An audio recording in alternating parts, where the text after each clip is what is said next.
Hello day, maayong buntag sa tanan day no sa Pilipinas of America.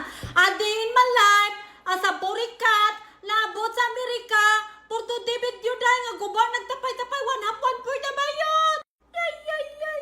Sanay nang utanan ako ba? Kaya what is the combination of the marriage of relationship with your husband te? Unsay ma-advise nimo day? Unsa daw ma-advise nako ba sanay about sa unsa daw pagdugay sa relasyon day hayaga ni mura na matagkwaon ay sa kugana bayot ano sa dato irugon sa dato mura na tagkwaon bayot. So nangako ma-advise sa relasyon day no.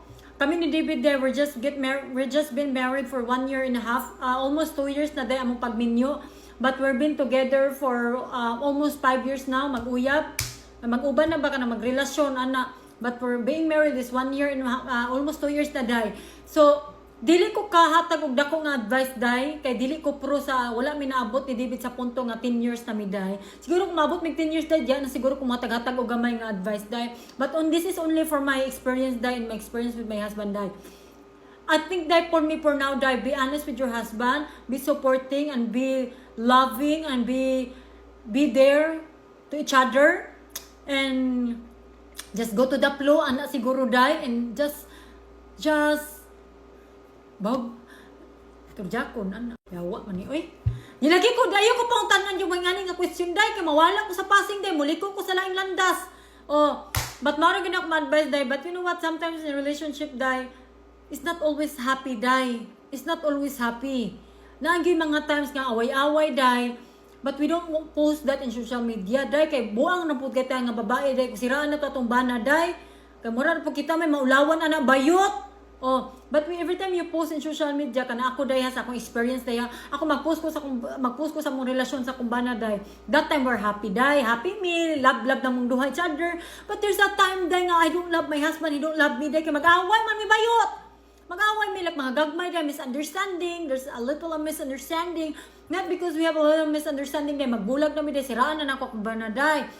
Because I grow because before day me and my David yatay man oy magbisaya ta day sa una day kami ni David day bago pa may magrelasyon day bataot pa ako day 21 akong edad day nag-uyab sa kubana siya 31 years old, so we have 10 years in gap day. So there's kon ba matured siya, ako immature day. But David is guide me, he's a mentor day, he teaching me how to be a little bit mature day, how to handle the relationship day. So before day, di mako ka kuan og relasyon day kay ma-pride man ko day, buang man ko day, piningguwapa man ko day kay bata lagi ana. So sige ko bulag-bulag sa kumbanay, magbulag na ta, yawa ka nag-aaway ba? Magbulag ta, ang dami Jenny, kumadong mo wala kag laki. Di ko mahawad mo wala lagay ana ba? But karon day when you married man go day, it's a different level. Is different level na gud siya day kay dili na nimo siya pwede mag-away mo duha biyaan na nimo bana day. You have commitment man gud day.